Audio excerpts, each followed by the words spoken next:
Yeah.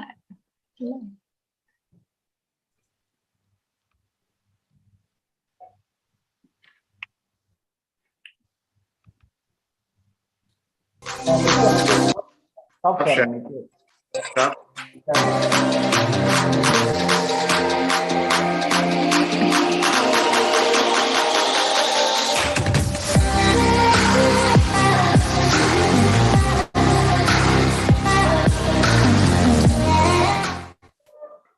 So very good. I am welcome you for the another edition of Online Anesthesia. It is sponsored by Acrola and hosted by A1 Logics. Today we have two interesting case discussion. One is the hydrocephalus and another is the cleft lip. So we have moderators, Professor Nagalakshmi and Dr. Sanjay Prabhu among us, and DNP students are among us. So this session is going to be moderated by Dr. Rajesh J. Prakash. So I hand over with a small introduction, I hand over the session to Rajesh. Rajesh sir, please. Yes, sir. Thank you, sir. Thank you. Good morning, one and all. Today we have a clinical case discussion, a very interesting clinical case discussion on pediatric anesthesia. And we have two eminent pediatric anesthesiologists as examiners.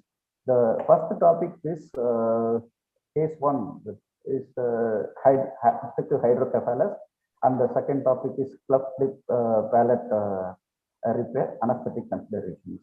So the examiners are Dr. Sanjay Prabhu, who is a senior consultant pediatric anesthesiologist from Apollo Children's Hospital, Chennai, and currently he is the secretary of Indian Association of Pediatric Anesthesia, Tamil Nadu State Chapter, and he had vast experience in many fields. Actually, I myself attended many of his lectures in pain medicine. He is a fellow in pain medicine too. So yes, for past 8 years, he is practicing exclusively pediatric anesthesia. So we welcome you, sir, Sanjay Prabhu, sir. And the next examiner is Dr. Nagalakshmi ma'am, Professor, Department of Anesthesiology from Pondicherry Institute of Medical Sciences, Pondicherry, and a very good academic here. So we welcome both of you.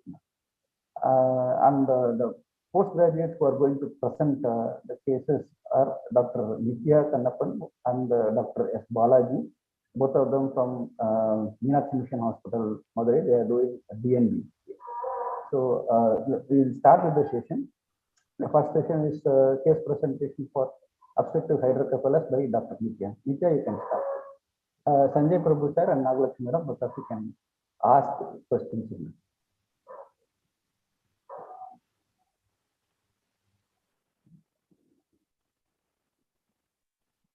Good morning, sir and ma'am. I am Dr. Nithya from Meenakshi Mission.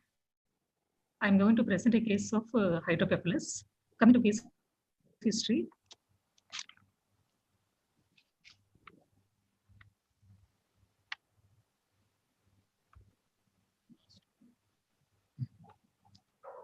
This 10-month-old male child, whose informant is mother, and the reliability is good, came with chief complaints of progressive increase in head size since 3 months and vomiting for 2 days, of which it is 5 to 6 episodes per day, and there is a poor feeding and irritability.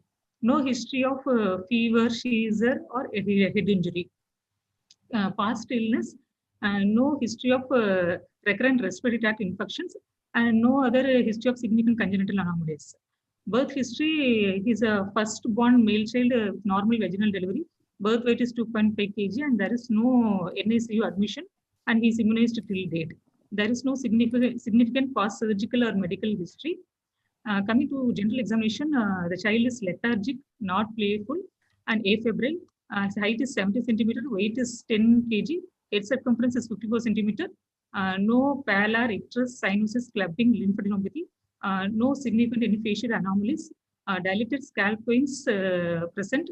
Anterior fontanelle was open and bulging. Eyes shows setting sun sign. Vital signs: pulse rate is 120 per minute, regular. Respiratory is 35 to 40 per minute, and saturation in room air is 99%.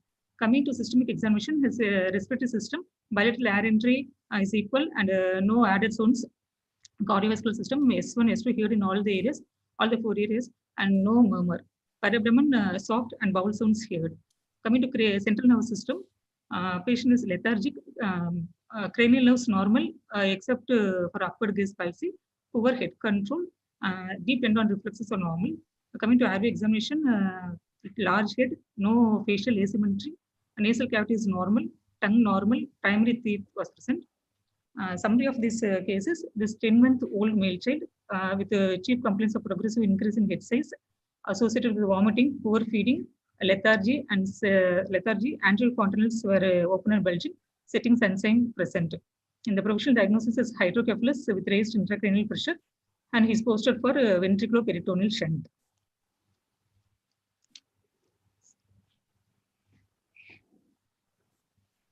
Sanjay Prabhu sir, you can start with this. Yeah. Thanks, Nitya.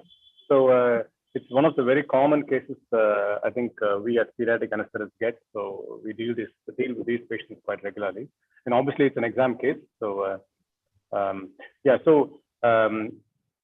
as we ask questions, I would request even the other PGs to try and interact either verbally or in the chat box.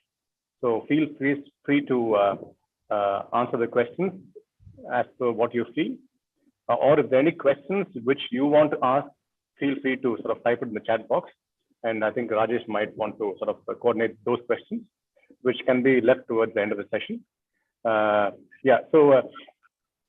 This is the classical case of hydrocephalus. So we just start off with some basics about hydrocephalus.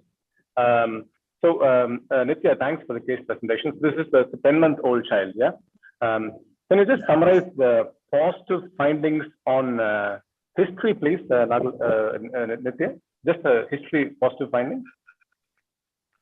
10-month-old child, sir. Progressive head circumference for the past 3 months.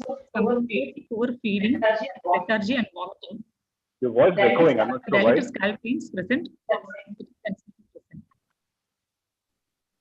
Anterior fontanelles were full and bulging. Okay. So some basic questions about this CSF and obstructive hydrocephalus. Can you tell me the CSF pathway from where it's produced and where it's how does it circulate within the central nervous system and spinal canal, and where it finally gets absorbed? Yes. CSF is produced by epidermal cells of the brain, and it goes in one direction. Just stop for a minute. Rajesh, I think I can hear sort of two voices coming. I'm not sure why. Logged in two system, you just cut off one. Your voice is heard twice, Nitya. You're echoing, actually. I'm not sure why. Your case presentation was fine, but now I think it's echoing. I opened in only one system, sir. Yeah, now it's fine. Yeah, carry on. Yeah. So, yeah, general CSF, about CSF, the pathways and where it gets produced and absorbed. CSF is produced by ependymal cells of the ventricle, and it flows in one direction, starting from lateral ventricle through the foramen of Monro to the third ventricle, and through cerebral aqueduct to the fourth ventricle. It exits the fourth ventricle through 3 openings. One in the center is foramen of Magenti, and 2 openings on the other side is foramen of Lasca. Then it enters the subarachnoid space at the level of foramen magnum. It circulates down the spine, and then it recirculates to the surface of the brain, where it gets absorbed by the arachnoid villi. Arachnoid villi are sieve-like structures which directs the CSF into the venous sinuses to the sagittal sinus. Okay. So you mentioned the various pathways. Among this, what do you think is the commonest cause for obstructive hydrocephalus, which is congenitally produced? Congenital cerebral aqueductal stenosis is the commonest. So that's between between 2 ventricles are they, or where is the aqueduct of Sylvius? From 3rd to 4th ventricle, sir. Okay, fine. So right. Have you heard of this concept called Monro-Kelly doctrine? This is something which you will get asked in any CNS patient. Yes, sir. Yes, sir. Do you know what that is? The cranium is considered as a closed world. It is composed of brain, which occupies 80%, and CSF 10%, and blood volume 10%. It will be in equilibrium. It will be in a constant equilibrium, sir. Okay. Okay. So if one is so increased, the other will be compromised. Yeah. Okay. Fine. Now, so talking about the CSF, what do you think? Why do we have a CSF? What are the functions of the CSF? And how much is produced per CSF is day? an Do we know how much of CSF is produced per day? CSF is produced at a rate of 0.5 ml per minute. It's echoing again now. Point- Okay. You've done something CSF thoroughly. is produced at a rate of I can 0.5 tell you ml right. per minute. Okay. Yeah. Yeah. Go on. There Go is on. around 200 ml of CSF, of which 30 ml will be in the ventricles and the remaining will be in the subarachnoid space. Entire CSF will be recirculated every 4 hours. Uh-huh. Okay. And why do we need CSF, Dr. Nitya? What is the function of It is CSF? a observer. It is a shock absorber of the brain. Okay. It is an Anything else? ultrafiltrated plasma. Yeah. Okay.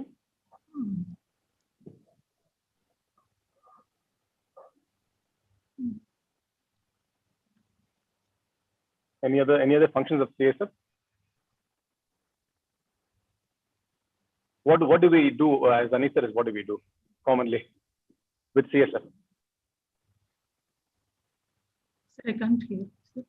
No. What do we do as Sorry, anesthetists? What do we do with CSF?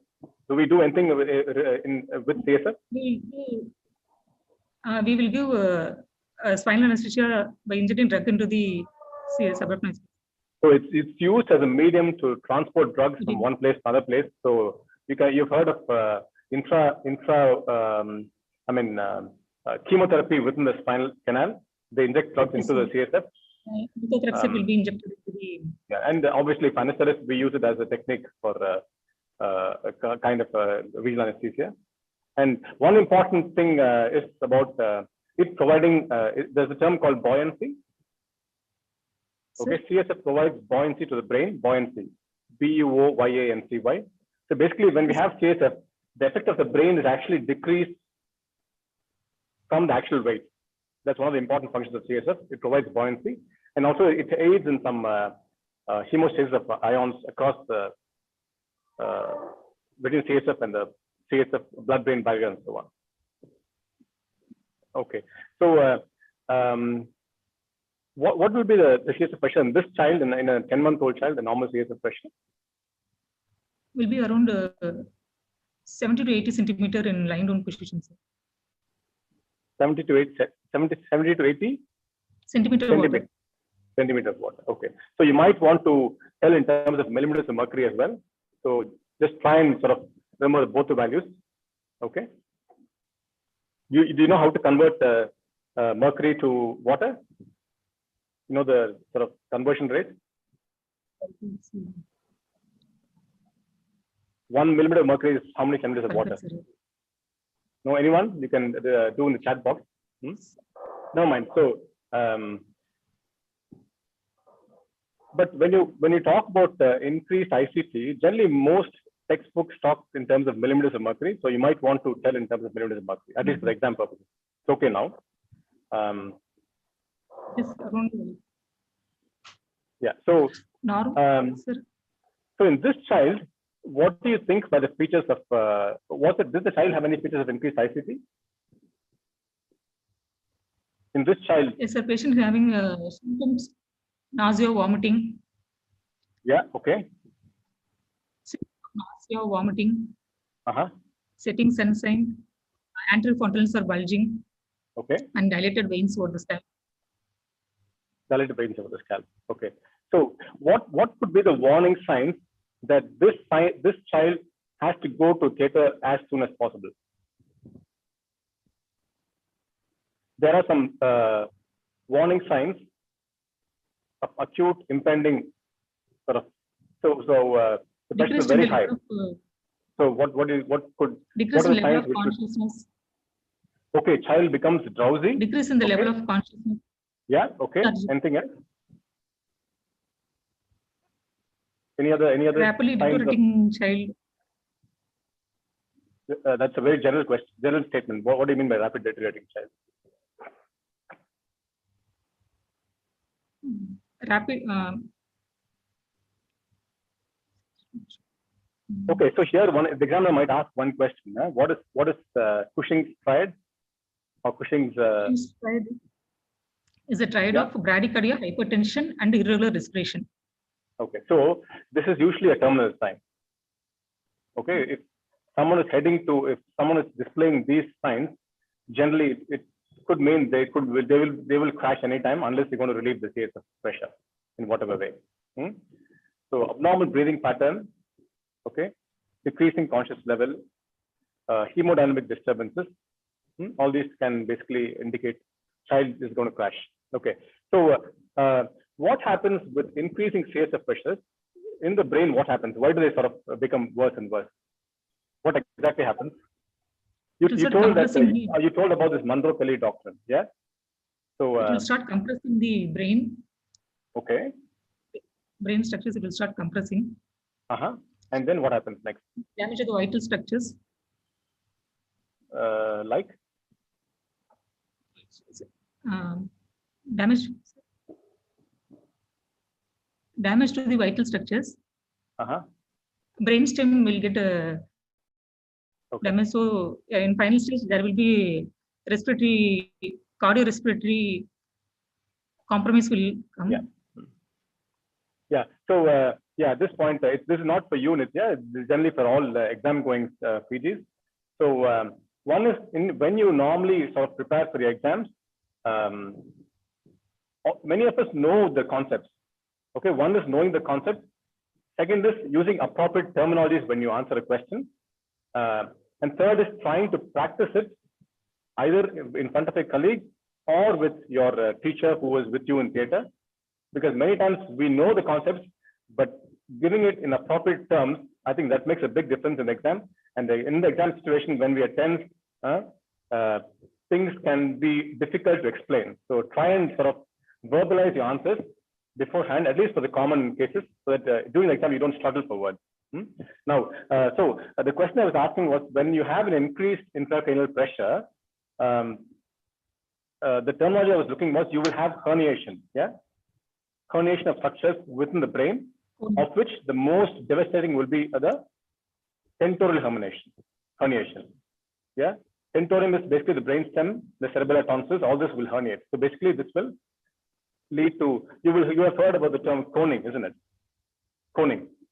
Any patient with increased ICT, they say the patient is coning, we need to go to theater ASAP, or we need to do this. So coning is basically the entire brainstem coming through the foramen magnum, which leads to compression of the structures, the white structures in the brainstem, and they basically go in for a cardiac respiratory arrest. Okay, so uncle herniation or tentorial herniation is what happens as a final stage when we don't relieve pressure. Now, how is the coming back to the Monroe-Kelly doctrine? How is the compliance in a child different from a compliance in the skull compliance? How is it different in a child as opposed to a compliance in a full-grown adult, like a 20-year-old child, 20-year-old male? Actually, the skull, the sutures will be closed to only by 2 years of age. Till then, this will be compromised by enlargement of the head, and the fontanelles, anterior fontanelle will be closed to by 18 months of age. So the increase in ICP will be compromised by enlargement of the head. Once that maximum decomposition is reached, we will start getting signs of raised ICP. So basically, they have a more compliant skull. Yeah, they can expand because the sutures are not closed, and the fontanelle is also not closed. So, do you know what time is the fontanelle closed, Nitya? Yes, sir. Anterior fontanelle will close by 18 months. Posterior fontanelle will close by 1 or 2 months of age. Okay. So, sutures, in a clinic, yeah. Sorry, you were going to say something? Sutures will be closed by 2 years of age, sir. 2 years. Fine. Okay. Now, so this is a general question for any pediatric age group. How is the anterior fontanelle important as a method of examination in small children? Anterior fontanelle will be used to diagnose the hydration status of the child. Yeah, excellent. So, so how do you do that? The fontanelle is full. We can see the child is adequately hydrated. In dehydrated child, it will be shrunken. Okay. Whereas in the raised ICP, it will be bulging. Bulging, okay. And when do you examine the fontanelle? When you shouldn't be examining the fontanelle for assessment of hydration?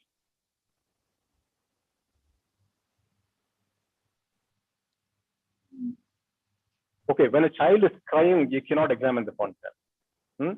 A crying child, the fontanelle will bulge. Yeah, so when they should be quiet. And what position would you examine them in the supine position or sitting position or what?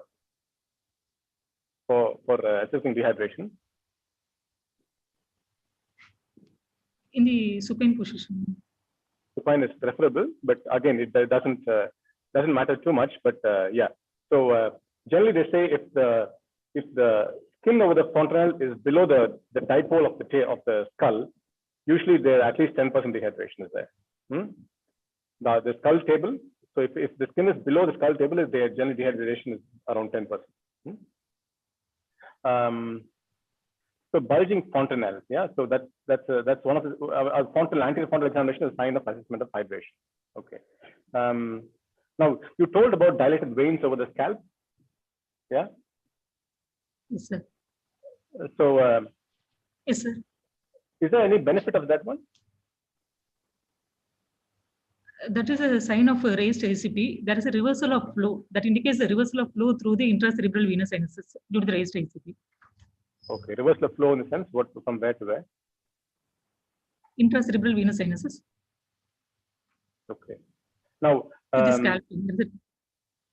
okay, so since we touched about this point, veins in the scalp, can they be used for anything in particular in children? For IV cannulation also. Okay, which vein would you use? Any particular vein? And what's the precaution? I never used. Maybe I think maybe in the frontal areas. I'm not sure. Okay, you know where we feel for the superficial temporal artery? Superficial temporal artery. Yeah, we feel sort of over the temple or anterior to the ear. See, that's one technique which anesthetists in the earlier age, when I was training, I trained almost 25 years ago. Okay, when we hold a mask, we are supposed to hold the little finger over the superficial temporal artery so that we can feel the patient's pulse as we induce them. I don't think nowadays anesthetists do, but I still do them actually. So yeah, so the superficial temporal artery is accompanied by the superficial temporal vein. So that's the commonest vein which is used for scalp cannulation in a small child, providing you don't get access anywhere else. The only precaution when you take a scalp vein for cannulation, as I said, the artery and vein run very close together. So you could potentially cannulate an artery, so you just have to be careful about it. That's a precaution when you do a scalp vein cannulation. Okay, so what kind of hydrocephalus has this patient got? Obstructive hydrocephalus. Okay, and what do you mean by that? There may be obstruction to the flow of CSF in their pathway. Okay. And what is other kind of hydrocephalus we can encounter? Non-communicating communicating hydrocephalus or non-obstructive hydrocephalus. Okay. So what do you mean by communicating hydrocephalus? Communicating hydrocephalus, this is usually due to the defect problem at the resorption of the CSF at the arachnoid villi. The main causes may be due to intraventricular hemorrhage. The blood products proteins will go and obstruct the absorption at the arachnoid villi. Okay. And so the problem will be in the resorption of CSF. Okay. So either it could be overproduction of CSF or decreased absorption of CSF. And there is no obstruction of flow from the ventricular spaces into the spinal canal. So why do you need to know about the cause of hydrocephalus, whether it's communicating or non-communicating hydrocephalus? Why do you need to know about which type of hydrocephalus it is? In order to plan for a treatment. Okay. Yeah. Treatment. So how will there you is treat a increased production. No, how will you treat a communicating hydrocephalus? Communicating hydrocephalus, shunting will be done, sir. Okay. See, the only there is thing is papilloma is there, we can do choroid plexectomy, we can be done. Okay. No, the answer is quite simple, Ma. So See, the communicating and non-communicating basically means there is communication, there is lack of communication between the ventricles and the spinal canal. There's obstruction somewhere there between the brain and the spinal cord. Okay. So when you have a communicating hydrocephalus, when there is, which means there is no obstruction to flow from the brain to the spinal region, they could be drained from the lumbar root for a communicating hydrocephalus. Whereas with an obstructive hydrocephalus, the drainage has to come only from the ventricles.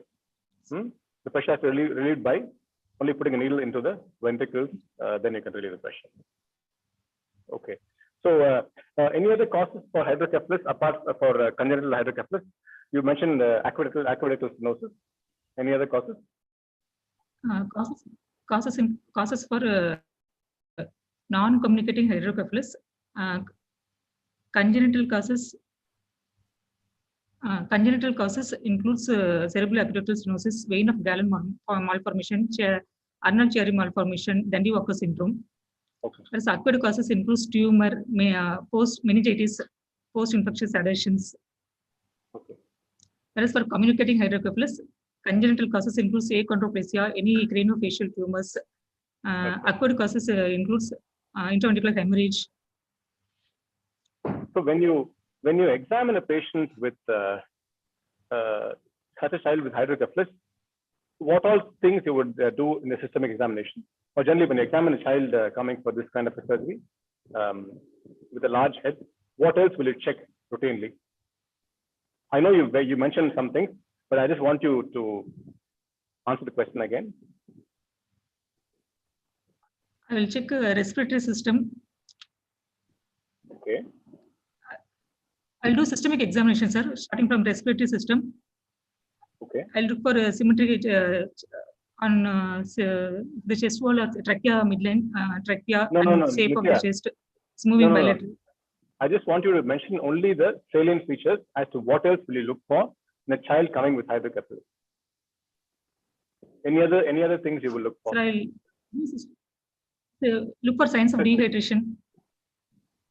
Okay. Okay. Child. So you would look for consequences of this hydrocephalus having on the patient. Okay. So one is the dehydration. Okay. Anything else?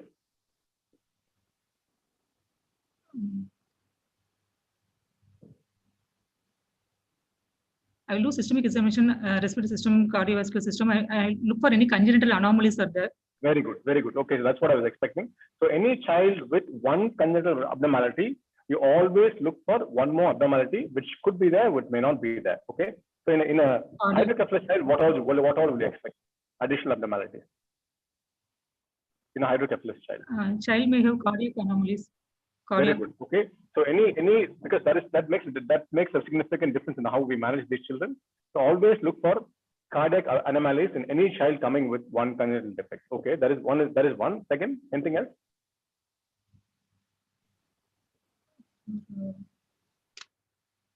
Can this particular CNS abnormality be associated with any other CNS abnormality? So symptoms, ulnar cherry malformations will be the Dandy Walker syndromes. Okay. See, one of the important things is they could have some kind of a spinal dysraphism. So they could have an occipital meningomyelocele or a lumbar meningomyelocele. Okay. So you always look for these defects along with the hydrocephalus. See, Dandy Walker, ulnar cherry, we cannot make out externally. Externally, you may not have enough features to diagnose them, but certainly lumbar and occipital meningomyelocele, they're quite obvious. So cardiac abnormalities, spinal abnormalities, and yeah, anything else you would look for?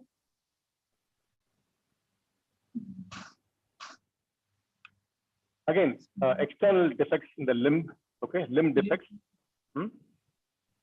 Okay, let alone this particular thing. So in a 10-month-old child, okay, coming for preoperative assessment, what else will you look for in the examination apart from whatever you've told so far? Any other particular features you would look for?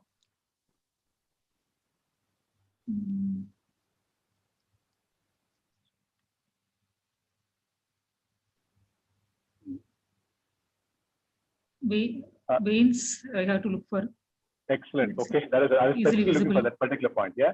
So pediatric patients, they can be a challenge for venous cannulation. So always specifically look for veins beforehand so that you're not surprised when you bring them to theater. And again, any abnormality, also look for airway related abnormalities. Airway related, they could have a difficult intubation for whatever reason. They could have an associated cleft lip palate, they could have a receding chin, they could have maxillary abnormalities. So any child, always look for, see, in a pediatric patient, the challenge for you clinically is to get an IV access, to get the airway established. These two will be the main challenges. Once these two are done, basically the next is quite easy. Okay, so this patient, we're talking about this particular patient. Is there any procedure they can come for prior to VP shunt, asking for anesthetic help? We can present with acute emergencies. Okay. So, plan for extraventricular drainage. What would they request? Yeah, sorry? Emergency ventriculostomy, extraventricular drainage can be done. Okay.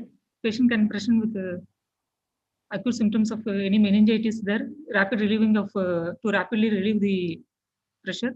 We can do extraventricular drainage. Okay. Have you seen one being done? Have you seen extraventricular drainage? You've seen. Okay, fine. Any other procedure they can come for which requires sedation for these children before the VP shunt? Okay, how do the surgeons diagnose Dandy-Walker syndrome or Arnold malformation? When they post someone for VP shunt, they would want to need the cranial anatomy. No? So what do they request for? Investigations, CT, like? MRI. MRI. CT, yeah. MRI. Have you been to an MRI with a child? No. Okay.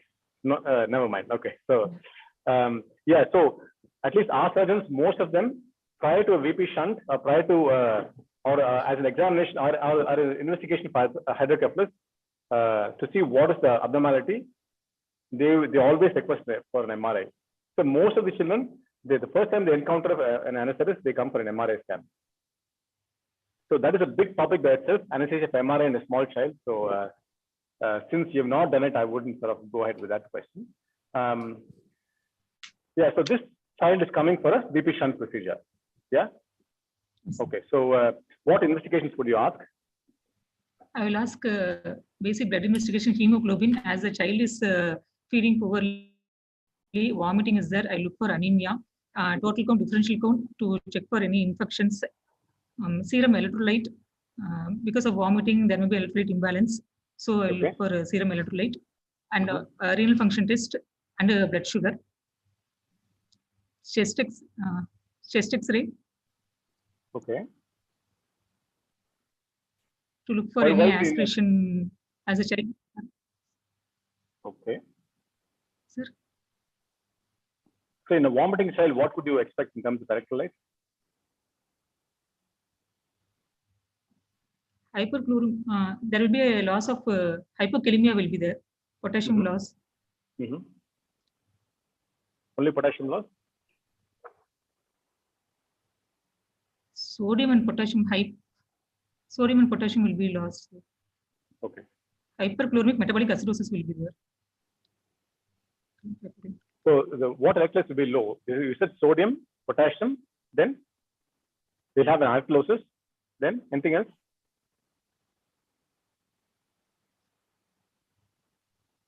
Stomach has got what? What does stomach contain? What is the main component of stomach? Gastric. Yeah. Gastric acid. Hydrochloric acid. HCl. So don't forget the Cl. They lose a lot of chloride as well. So that's why in a vomiting child, what's the best fluid to give?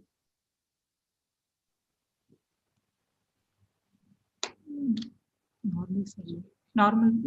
In a child with vomiting, what is the best? Normal saline is usually recommended, and you need to supplement it with potassium because they also lose a lot of potassium. Okay, so this patient is coming for so you've sent the investigation. Okay. Anything else preoperatively? Tomorrow child is History, supposed to surgery. Yeah, so you've taken the history, you've done the examination, you've sent the investigations. Anything else? I'll order blood grouping and everything. I'll make reserve blood. Would you reserve blood for a VP shunt? Do you normally reserve? For emergency, if there is some. Generally, we don't. Okay, VP shunt. I don't think we ever seen a bleeding from a VP shunt. Okay, so NPO status of the. Do you do it in your hospital with blood reservation? No, sir. No. Okay. So don't tell things which you don't do it. Okay. Yeah, you're telling something. NBM order. NPO status. Okay. So what will you tell the parent? If for clear fluids, 2 hours fasting is needed, and for breast milk 4 hours fasting, and for cow's milk and formula feed 6 hours fasting is needed. Okay. And what do you mean by clear fluid? Clear fluid is the fluid which we can see through. That includes water, tender coconut, and juices without pulp. Okay. And other thing which we recommend is ORS, oral rehydration solution. It comes in various flavors which children like. So that's something which we do. Okay. Anything else? You have given the NBM orders. Informed written consent will be taken. Consent. Yeah. Don't forget the consent. Okay. So yeah. So when you take a consent, what do you sort of tell the parent? We will tell that the tube will be inserted and it will be visible subcutaneously. That is for draining the CSF. Okay. When you take consent, do you mention any sort of no? What do you generally tell the parent? Actually, a lot of them, they're quite anxious giving a small child to you, and most of the time you see the mothers weeping when you take the child away. So how can you reassure the mother or the parent? What do you tell them? This is very clinical, so this they may not be asked in the exam, but it's a very clinical question. I'll explain about the procedure. Correct. Okay. We are going to give anesthesia for the child. That is to relieve his symptoms. And I will tell the duration of the surgery. Yeah. So basically, it's the fear of uncertainty. See, any one of us, if we're going to do something which we don't know anything about, obviously there's a lot of anxiety about it. And when a mother or a parent gives a sick child to you, they're concerned about so many things. One is you need to explain the entire sequence of what will happen. You will take the child inside theater, surgery gets done, they will come back to the recovery. Once in the recovery, we can ask them to come and see the child. During the surgery, we'll take care of the child while the surgeon operates. If you want, you can mention adverse effects, but again, it depends on how anxious the child is, the parent is. And one thing which I commonly explain to a parent is, when a child comes out into the recovery, they will cry a lot, particularly a child of 10 months of age. So the child might cry much more than what the parent has seen. And so you just tell the parent beforehand the child will cry. And if it cries a lot, we will sedate them. Common reason, why do they cry in the recovery? Commonly, child of this age, 10 months. After exhibition, they come out to recovery. Because of pain, anxiety. Pain, anxiety. Anxiety, this child, I don't know. Okay. Yeah. Anything else? 10-month-old child. They're hungry. Yeah. They're hungry for milk. Yeah. They're hungry and thirsty. That is the commonest reason why a child cries. Hungry and thirsty. Older child, it's different reasons, but a child of this age, usually they're hungry and very thirsty. Okay. Now, so coming to the patient is, you've taken the patient inside theater. Okay. So before you anesthetize the child, you've got 10 minutes to prepare the theater. So tell me specifically what will you keep ready and how will you prepare theater for this child? I'll preparation of OT. I'll make the temperature of the OT to 27 degrees Celsius. Okay. And I'll check the workstation. I'll check workstation, airway equipments, suction, For drugs will be loaded and labeled. Okay. Monitors will be connected to the monitors will be checked and connected. And I'll make the I'll make the OT table ready. I will shift the child and I'll make the child over the warm mattresses. Okay. I'll place the child over the warm mattresses. Okay. Okay. Now, so what are the anesthetic issues in this child? What are your concerns, the anesthetic concerns for this child? Anesthetic concerns regarding the physiology, it includes age of the child, pediatric age, and there is the anatomical difference in the airway. There will be a difficult difference in the airway between the adult and pediatric airway, and concern regarding the drug immature hepatic and renal elimination will be there. Okay. And the concerns regarding the hydrocephalus, there will be a large head, so there will be more chance for hypothermia and more chance for difficulty in laryngoscopy intubation. And the concern regarding the nausea vomiting, there will be more chance for dehydration and electrolyte imbalance will be there. And and the concern.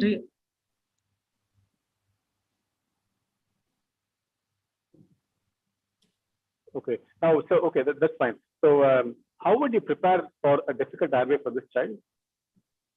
You said the child has got a large head. So how are we going to tackle it? Adequate positioning is important for this child. Adequate positioning is important for the child. I'll make the body of the child to be lie over the folded pillow. Okay. I'll make the body of the child to be lie over the folded pillow, so that this will reduce the neck flexion, and the head will be wobbling. So I'll make the child head to place over the downnet without any extension, so that will prevent wobbling during laryngoscopy and intubation. Okay. So how do you know if the position you have set is correct, ideal? Is there any particular thing you look for after you've done this placement of a roll under the shoulders, putting a head ring? How do you know that you're in the correct, ideal position, optimal position for intubation? What do you look for? There should not be any over extension. Okay. Any other common thing which we look for to make sure that the child is correctly positioned? This applies to even adult patients having anesthesia. So what do we look for? If someone asks you what will be the ideal position for intubation, what will you say? Sleeping position for others. Yeah, but externally, how do you know if they're in the right position? You've heard of this line between the manubrium sternum and the external auditory meatus? Yes, sir, that should be in the same line, horizontal level. Yeah. Remember two M's. Meatus and manubrium should be at the same horizontal level when the child is lying down. Or this applies even for an adult who is lying down. Okay, so the two M's should be in the same horizontal level. Okay. Let's say this child does not have an IV access. Okay. When child is coming to theatre, does not have an IV access. So how will you induce the child? I'll go for inhalational induction. Right. Okay. To secure the IV. First, O2. I will place the child with adequate positioning over the couch, and I will take and keep the mask slightly above the child, and I will keep O2 nitrous in 2:1 ratio with a CO 2%, and I'll show the mask lightly above the face. Once the child starts drowsing, I will increase the concentration by 0.5 to 1% every 3 to 5 minutes. Once the child is under, that will be seen by the respiration will be regular. Okay. And there will be loss of limb muscle tones will be lost.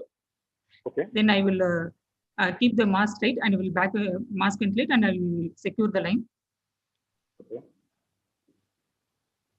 If there is any, if you think the child has got a possible difficult intubation, looking at the anatomy, would your plans still be the same? Sir? No, by preoperative assessment, you think the child could be difficult to intubate. Child's chin is slightly receding. Would you still go ahead with a induction without an IV, or would you change your plan? I can do chexoscopy. with a No. The question I'm asking, Nitya, is if you're going to induce a child who you think could be potentially a difficult airway, would you go with IV induction? Would you secure an IV line even for inhalation induction, or would you just do the inhalation and then take the IV? If it's for a difficult airway, I'll do inhalation induction. But will you get IV before or after the inhalation induction? Once the ventilation is under, I will secure the after the inhalation induction. I will secure the airway. Even if you think the child is has a difficult airway, I wouldn't recommend that. Huh? If a child has got a difficult airway, always secure an IV line. Even if a child is screaming, doesn't matter. If a child has got a potentially difficult airway, it is much safer to get an IV access first before you go for induction. The method of induction can be whatever you want, IV inhalation. But when you have a child with a potentially difficult airway, always get an IV access. That will be an important safety issue. Okay. Now, there are some surgical steps in a hydrocephalus patient during a VP shunt, where you have to be careful. You have to be observant. Can you mention what they are? There will be some hemodynamic monitor, hemodynamic fluctuation will be there during skin incision, during tunneling, during tunneling, and during abdominal incision. There will be a fluctuation. Will be there. Anything else? Any other step?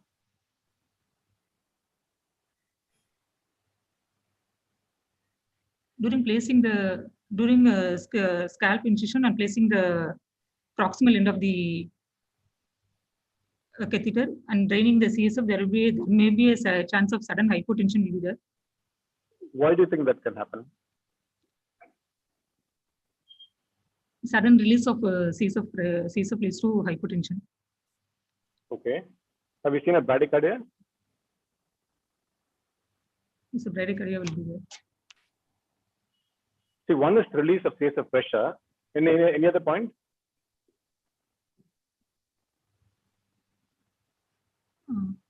Sudden release of CSF pressure may leads to coning also, sir, sometimes. No, it wouldn't release. It wouldn't. Coning will not happen. No? It will be the other way around. See, the brainstem which is compressed against the foramen magnum, the moment they release pressure, the entire brainstem will move up. Okay, that also can cause perturbations in the blood pressure or heart rate. So some people can develop bradycardia, tachycardia, tachyarrhythmias, or hypotension. When they drain a lot of CSF, can that cause hypotension because of the volume loss?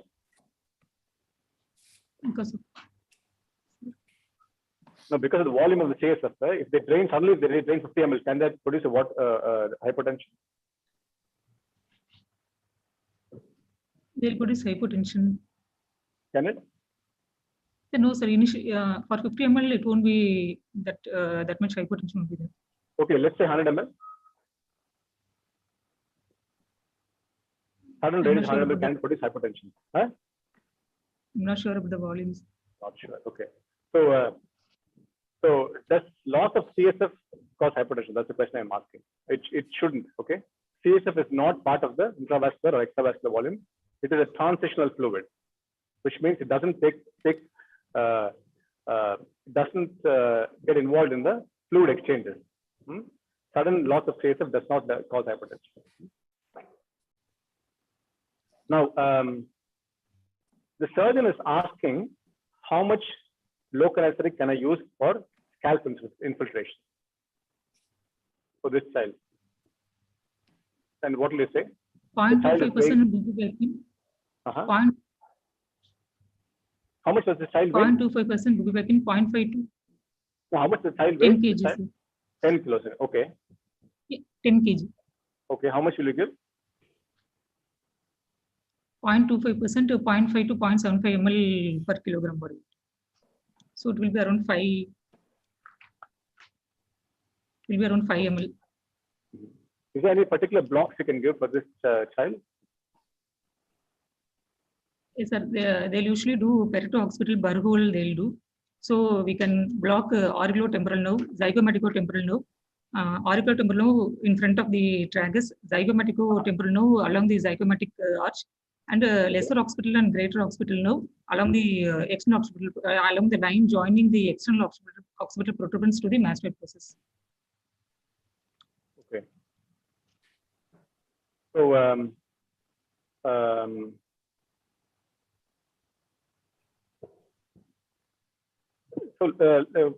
apart from this one, anything else you can give for pain management? What will you give for pain relief? Pain for pain management, we can give paracetamol, 10 to 15 milligram per kilogram body weight. Anything else you can give? And a local infiltration for abdominal incision. Yeah. Local incision for abdominal. Okay. And paracetamol, and if short-acting opioids, fentanyl can be used. Okay. Any role for NSAIDs in this patient? Sir? Any role for NSAIDs? Actually, we can avoid NSAIDs. NSAIDs can be given, sir. It should be okay. What will you give and how much will you give? Diclofenac 1 milligram per kilogram body weight. Okay. Now, have you heard about this surgery called endoscopic third ventriculostomy? Have you seen one? I haven't seen, sir, but I read about that. I haven't seen that surgery. Okay. Do you know anything about it? What is endoscopic third ventriculostomy? That is done for non-communicating hydrocephalus. That is through the endoscope, neuroendoscope, through the septum pellucidum or floor of the third ventricle. Okay. So it's similar to laparoscopy for abdomen, thoracoscopy for the thorax. This is they do a into the ventricles. Yeah. Okay. So that's fine. If you have not seen that, not an issue. It's okay. Any other shunts they can do apart from ventricular peritoneal shunt? Let's say child has got peritonitis, they cannot do a VP shunt. Anything else they can do? Ventriculopleural shunt, ventriculoatrial shunt. Okay. And sometimes lumboperitoneal shunt can be done. Okay. And let's say a child has had a shunt 2 days ago, and how do you know the shunt is working properly, or what are the signs the child is having a shunt malfunction?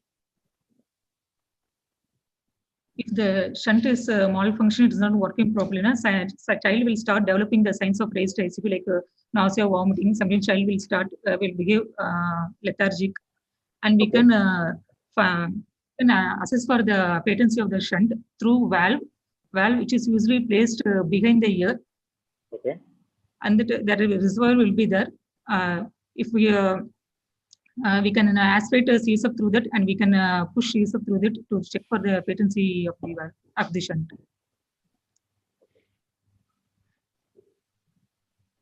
Fine. Okay. So, any precautions at extubation for this child? The surgery is over. So smooth emergence should be there.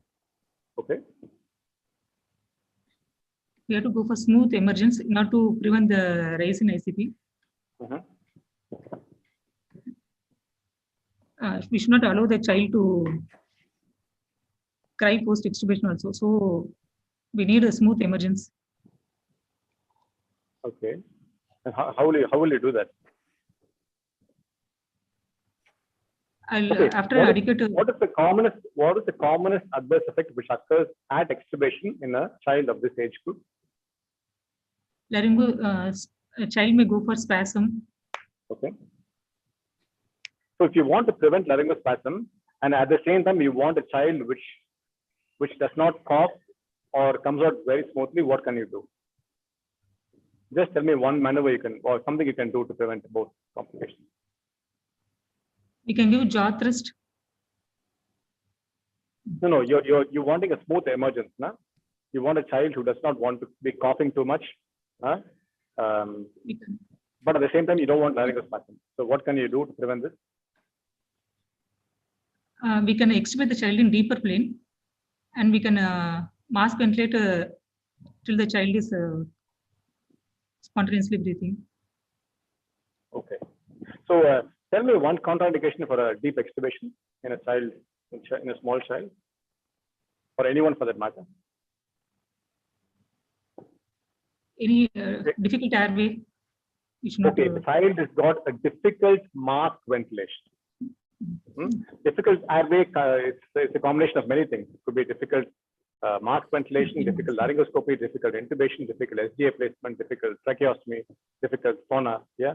So if a child has got a difficult mask ventilation at induction, you don't do a deep extubation. Otherwise, you're going to be struggling trying to ventilate the child, isn't it? See, one common thing which can be done to make sure a child comes out smoothly without crying, coughing, but at the same time you're trying to avoid laryngospasm, you can give 0.5 to 1 ml per kg of propofol few minutes before extubation. Generally, they come out with a smooth emergence. And this also has been shown to prevent laryngospasm. Okay. So I think we are sort of, we'll stop here. And if there are any burning questions from any of the other postgraduates or from you, Nitya, feel free to ask and we can discuss. I think we've got only 4-5 minutes before we start the next case. So one thing to add. I have one thing to add. Yeah. Yes, you spoke about pre-oxygenation use of nitrous while using inducing with inhalational agent, right? When do you pre-oxygenate the child? See, inhalation induction comes with its own problems. The child can resist the mask and all those things, right? And pre-oxygenation can be really difficult. I wouldn't suggest use of nitrous oxide during inhalational induction for a child, because it is going to the child is going to further desaturate. And as Sir said, it's always safer to have an intravenous access in case of a difficult airway, or even in a normal child. It's always better to have an intravenous access. You can always place it on the bedside with the parents by the side, comforting the child. That would be a better option. But rare situations, yes, we can have an inhalation induction, but that should be smooth and the child shouldn't be frightened. There's always a chance of breath holding, the child holding the breath when the child cries, and you may not induce the child properly. Yeah. And nitrous oxide has to be strictly avoided when you're using inhalation induction in a child with difficulty. Yeah. Sanjay Prabhu sir, there are some questions in the chat box. One is like morphine in pediatric age group. Partha sir. Morphine in pediatric age group. That's the question, is it? Can you use morphine for this type of patients for post-op analgesia? See, this procedure is not a painful procedure. Regarding the usage of morphine in children, we try and avoid usage of morphine in children less than 3 months of age if they're not monitored in an ICU setup. If they're in an ICU, even less than 3 months of age, morphine is fine. Okay, but above that age group, depending on where they are housed in the postoperative period and depending on how painful the procedure is, we try not to, we assess the usage of morphine. So the common thing is all of them will get paracetamol and NSAIDs if there are no contraindication, and we add tramadol as and when required. If the child has still got pain, then they need some opioids. But again, if they are opioids, they have to be monitored properly. So you need to have proper protocols to monitor opioid-related side effects. Sir, some questions related to induction agents. Yes. Is it safe to use sevoflurane for induction when the patient is having raised ICP? Or ketamine induction is it okay for people? Yeah, so if a patient has got raised ICP, one is I would secure an IV prior to doing an induction.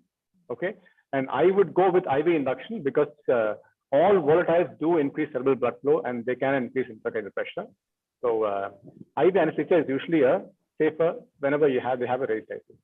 So combination of propofol and fentanyl would be the option I would go for. Ketamine can be used. It does increase ICD, but not a clinically a marked increase in ICD. But if you can use, if there's no contracting in propofol, that is good enough. Providing you have adequately hydrated the patient, because this child came with a history of dehydration, vomiting. So if you're giving propofol, just be careful that they could hypotense on propofol. Okay, sir. Thank you so much for that elaborating the things, sir. Shall we move on to the next case? The next case presentation is by Dr. Balaji. He is also a DMG resident from Meenakshi Mission Hospital, Madurai, and the moderators are Dr. Sanjay Prabhu and Dr. Nagalakshmi, madam. Over to you, madam. Balaji, you can start with your question. Yeah. Dr. Balaji, you can start presenting the case here. Yes. You can share your screen. Yes.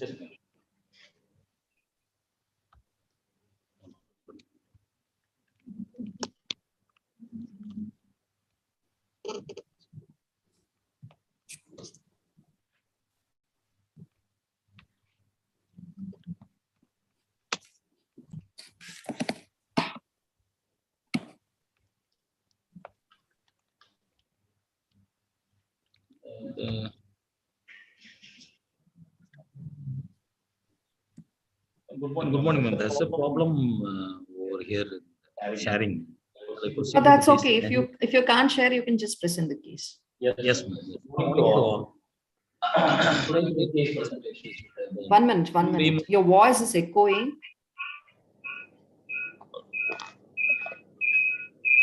I think both of you are in the same room. One can be muted. Yeah, one can be muted.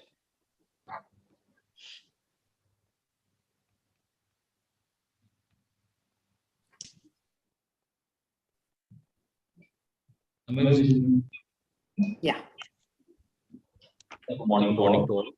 Today my patient presentation is regarding a 3 months old child. It's a baby of Slata. Balaji, yours is echoing more. Sir.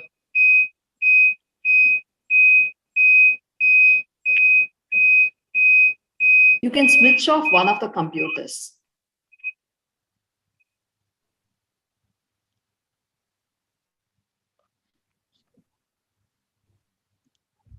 Yes, ma'am.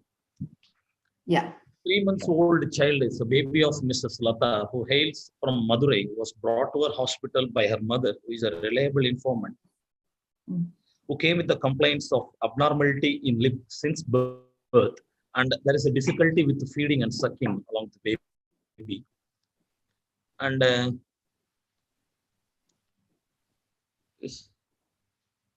Yes, you the can. history of the present illness, according to the history given by the mother, there's an abnormality seen in the lip since birth, and when she tried for her feeding, she observed there is a difficulty in sucking from the baby's mouth. Apart from the no history of recurrent upper respiratory tract infections or lower respiratory tract infections, no history of any chronic cough or fever. The past history, no history of any associated congenital heart diseases, no history of recurrent wheezing, or no history of any seizure disorder. And personal history, the milestones achieved normally within time limits, her sleep was adequate, and her bowel and bladder was regular. Then obstetric history, antenatal, it is recorded no significant maternal illness during the pregnancy. And in the natal history, it's a lower segment cesarean segment delivered baby. The indication is oligohydramnios, and the baby cried well after the birth. There's no history of any breathing difficulty immediately the birth. The immunization was done up to the age. Then general history, the child was conscious, active, afebrile, temperature of 98 degrees Fahrenheit, weight of 5 kgs. The pulse rate was 134 per minute regular. The BP was 90/60 millimeters of mercury. That was recorded on the right arm supine position. The respiratory rate was 30 per minute. On local examination, there was a cleft lip on the left side, and the oral examination with palpation, there is a little finger. There was a cleft palate too. The cardiovascular system, S1, S2 was heard, no murmur. Respiratory system, bilateral air entry was equal, no added sounds. Per abdomen, it was soft, bowel sounds heard, and central system activity was good. And my provisional diagnosis is this 3 months old child with a history of abnormality in lip since birth, with a difficulty in feeding and sucking, with the clinical findings of cleft lip and palate, probably a case of left-sided complete cleft lip and palate, not associated with other congenital anomalies. Thank you.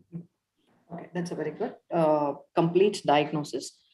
You seem to have got a case of 3 months old child with an isolated cleft lip and palate with no other congenital anomalies, right? Suppose if this child has been referred to you and the child comes to the PSC, what do you do? How do you assess the child? Initially, I will go for the Close your clinical. screen. I can close your screen. Mic. Okay. Initially, I will use starts with the clinical scenario history taking, like whether the baby is having a history of recurrent respiratory infections, like a history of fever, and any other associated cardiac problems like dyspnea, breathing difficulties. And since I will ask for any associated dehydration feeding frequencies like hydration status, nutritional status. These are the three main things I will look for that clinical history. Okay. So you have not, this child is, have you seen this child or this is just a case presentation? Yes, ma'am. Yes, ma'am. It's in the ward. Yes, in the ward. Okay. So usually, unlike how you told, the child is not presenting with any feeding difficulty. Most commonly, a cleft lip and cleft palate children, they will present with feeding difficulties. Why? Why is that very common? Because they will go for a recurrent aspirations while the time of feeding. Is that the only reason? They will not be able to latch properly. They will not be able to latch properly, and there will be an inability to create negative suction. So 3 months old child, the mother must be breastfeeding. Did you ask how the mother is feeding and how she has been advised to feed the child? Actually, she got some spoon feeding, like she was given with a plastic type of thing and it was sucked and given spoon feeding. She gave the history like that. Yes. So that is the common one. Some palade feeding or spoon feeding, having the child upright. That is very important because the child has to gain weight. When the child presents to the surgery, the child has to gain weight. The child can't be underweight and dehydrated, undernourished. So this is the thing. The other one is the cardiovascular abnormality, right? So what are the common cardiovascular abnormalities which you will expect, and what other syndromes do you expect in this child? The most common syndromes encountered with the cleft lip and palate is the Peary-Robinson syndrome. That is with what is that? Micrognathia. Okay. Glossoptosis. Okay. The next thing is the Treacher-Collins syndrome. Okay. That presents with hypoplastic mandibular maxilla and zygoma. Okay. And next thing is the Klippel-Feil syndrome, Down syndrome, then velofacial cardiac syndrome, then Patau syndrome. These are the common syndromes. What is velocardial facial syndrome? That has the velopharyngeal incompetence will be there over the thing. That is, what is velopharyngeal incompetence? That they can't create that negative pressure for the sucking. No. Velopharyngeal incompetence is difficulty in phonation to certain sounds. There will be a pharyngeal incompetence. The inability to create a negative section is because of the cleft palate, right? Okay, then what else? Why are we worried about these syndromes? Because these are all the syndromes, any syndromes, they will be associated with multiple anomalies. In particularly regarding this child, the cardiac anomalies are more common. Like they will have some atrial septal defect or ventricular septal defect. The patent arteriosus will be there. Okay. So our major concerns is the cardiac anomalies with the system. Suppose this child presents with ventricular septal defect. How does it differ? How is it concerned with this? Because this baby, the right to left shunt will be there because the baby is the right ventricle. Is it right to left shunt or left to right shunt? It will be the left to right shunt. Left to right shunt. Okay, fine. Ventricle. Okay, fine. We'll not go into that details. No, we'll stick on to the syndromes. Okay, come on. So these are Yes. the major issues with the cardiac anomalies for the syndromes. Okay. And And the child may have frequent aspirations because of the cleft. The child may have frequent aspirations if the mother is feeding the child in an improper position. Improper in the sense if the child has been fed in a supine or sleeping position, then the child may have frequent aspirations and the child can present with upper respiratory. This is one very common thing which will happen in the PSC clinic. The child most possibly present with a upper respiratory tract infection, which we have to be very careful. The child can be treated with antibiotics if necessary. Because why is this important for us? because if the patient was posted for surgery, we have to be very clear that the patient is devoid of any upper respiratory tract infections or lower respiratory tract infections. The chances of postoperative respiratory complications and intraoperative bronchospasm in an upper respiratory tract infection is very common, and that too in such children. Okay, fine. And one another important thing which we are concerned about in the PSC clinic is hemoglobin. Yes. So what do you expect? Because this is an if the surgery is good, the blood loss is a major concern for this kind of babies. Okay. We have to look for the baseline hemoglobin Mm-hmm. so that we can make a blood grouping cross matching and we can arrange the blood products for the surgery. Also, the child will have nutritional deficiencies. The child can have nutritional deficiencies like anemia. The child will normally present with what is a normal hemoglobin you expect in a child of this age group? It's 13 to 18 milligrams per deciliter. Yes, it is somewhere around 15. Around 15. What is the minimum hemoglobin you expect in these children? Can be 10 grams per deciliter. Around 10 to 12 should be fine and safe. Right. So you should always look for the anemia and correct it before the child comes to surgery. Right. Yes. Okay, fine. What else?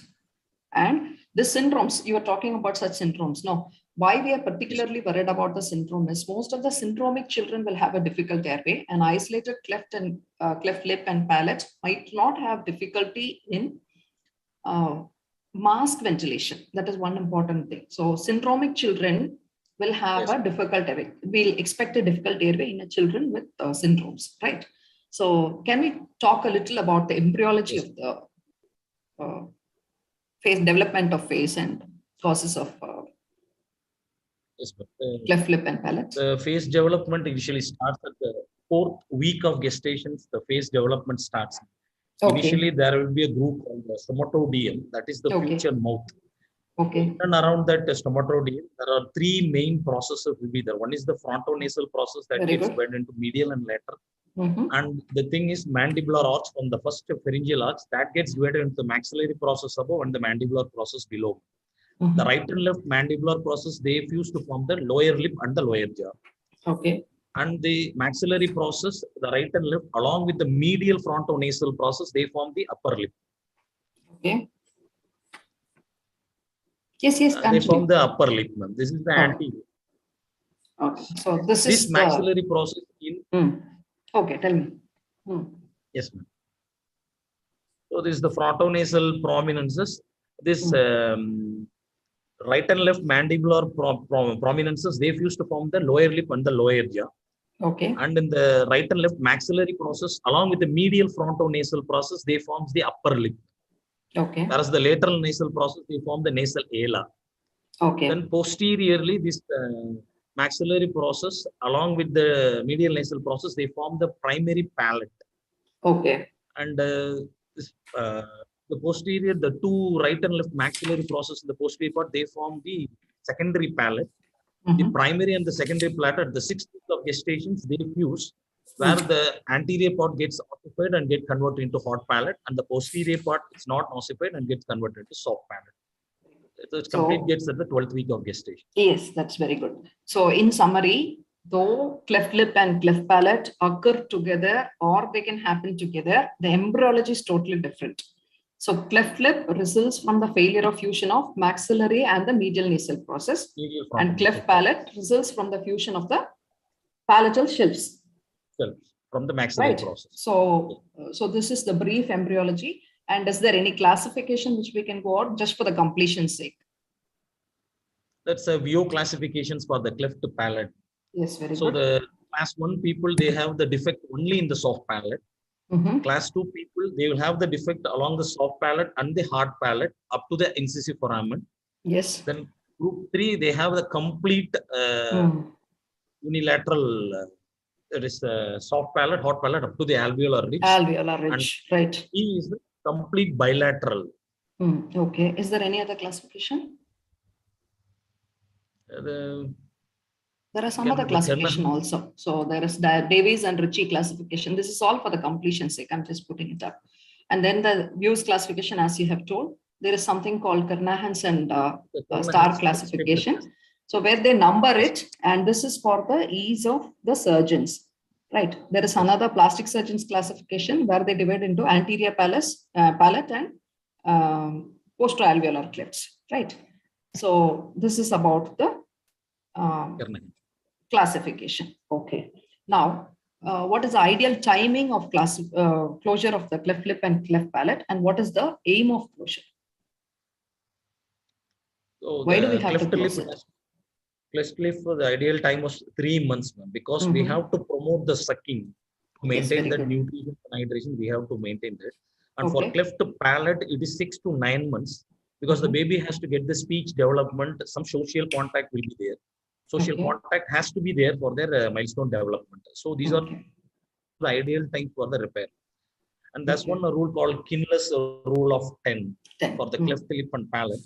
Okay. The cleft lip, it shows a weight of 10 pounds and a week, age of 10 weeks, and hemoglobin of 10 grams per deciliter, and a total count of less than 10,000. Okay. For the cleft palate, is the age of 10 months, a weight of 10 kg, and again the hemoglobin of 10 grams per deciliter, and total count of less than 10,000. This is the Kinless rule of 10. So cleft palate repair is usually 2-stage. Now they do it as a single stage around 10 months of age, but it's usually a 2-stage procedure where the soft palate closure and the cleft lip will be closed together in the first 3 months of age, and then later by around 12 to 15 months of age, they'll close the palate. And these children might come later in the teens for a mid-phase advancement, because it damages the growth plates. So the incision damages the growth plates, and the children come later in the teens for mid-phase advancements. Okay, so that also has to be there. So now, what is the concerns? What are our concerns? Anesthetic concerns when you. The anesthetic concerns, first of all, it's a pediatric airway, and it is a shared airway along with the surgeon. Right, very good. The next thing what is, are the salient differences of airway between the pediatrics and the adults? So the pediatric people, they have a large head that makes the neck flex. Yes, right. So, and moreover, they will have an anatomical. The next one, they are the obligate nose breathers. So the anesthetic implications, we should not any put rice tubes or any other nasal tubes, and we should not allow for that. So they are obligate nasal breathers. Okay. And they have a large tongue where we don't have any space for the scopy. So difficult scopy will be there with a large tongue. Okay. And regarding that, larynx is anteriorly and highly placed larynx. Okay. The epiglottis is very floppy and omega shaped, large. Okay. Then the angulation of the bronchus, it is more or less more acute. Both are same, not like the adult. Right. This is the anatomical differences between the adult and the pediatrics. Okay. What are the physiological concerns? Physiological concerns, they have a raised minute ventilation to the FRC ratio. Okay. And moreover, the alveoli, like. What is the implication? They can go for a faster induction as well as they can go for a faster emergence. Okay. And regarding the muscle fibers, the type 1 muscle fibers or high oxidative fibers, they are low fatigue fibers for the adults. Whereas pediatric people, they have a type 2 fibers that's easily fatigable muscles. Okay. What else? What about the temperature control? Oxygen requirement, temperature control.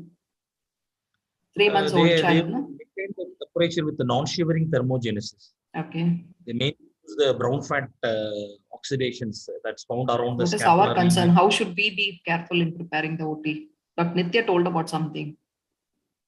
Keeping the OT Ambient temperature. Warm temperature. Ambient Warm temperature. Yes. We have to be Because ready the with child warm is blanket. likely to lose, because the body surface area is more compared to the weight of the child. The child is Right. more likely to lose heat by the various methods of evaporation, Convection. conduction, convection. Heat loss is very common. So warm heat Yes. blankets and warm fluids, and the child should be placed on a warm mattress, right? So all these has to be taken care of, right? Okay, what else? What is the oxygen requirement? Their oxygen requirement is very high because they have Very a high. How decreased much? functional residual capacity. They have a What is the decreased- oxygen consumption? What is oxygen consumption? How much is the oxygen consumption in adults? How much is the oxygen consumption in pediatrics? What It is was METs? around 3.5 ml per kg for the adult. That's the Adults. oxygen How consumption. much That's is for one mix. pediatrics? For children? It's almost double. It's almost double. Yes. It's almost double. 6 to 7 ml. 6 to 7 ml per kg per minute. So that is why is it Correct. important? You cannot let the child to go into hypoxia. Right. The child can go into hypoxia Yes. very easily. The metabolism is very fast and the child Easily, can go yeah. into hypoxia very easily. And you should always maintain the child on at least 50% oxygen. Right. Okay. Then what else? 3 months old child, renal, hepatic clearance, metabolism. What about it? They will have immature hepatic clearance and decreased renal clearance will be there. Okay. Okay. And Okay. Right. These are our the concerns, salient. then the next thing is These are the common and salient concerns of pediatric anesthesia. I think you have covered most of the things. And specifically for cleft palate and cleft lip surgery, one thing which you must notice, retronathia. That is one important factor which will predict the difficult airway, because a difficult airway in a child has not been properly defined. Though there are various components, like sir said, there's a difficult mask ventilation, difficult intubation, difficult front of neck access, and all those things. There's no defined criteria to tell these are the, like bones. I mean, we see in adult difficult airway, no, obese patients and budded patients, edentulous, and all those things. Those things are not defined in pediatrics, but retronathia is one important factor which you will have to rule out. How do you rule it out? In the PSC clinic, by seeing the child. You look at the child size from and the shape of the mandible. You can view the child from a distance from the side of the child. The side silhouette will tell you if the chin is receding. Planting. Yes, Receding mandible. Receding mandible. So that is an indicator for difficult airway. It's one important factor which will tell you that this airway is going to be difficult for this child, right? Okay, what else? So now the child comes into the theater. What are the monitors which you'll think of? How do you prepare the OT? So the basic monitors. What is the weight of the child? 5 kg. 5 kg. 5 kg. Is the child adequate for age? 3 months. I think. Yes. What is the weight calculation? Age into You must 2 know plus this.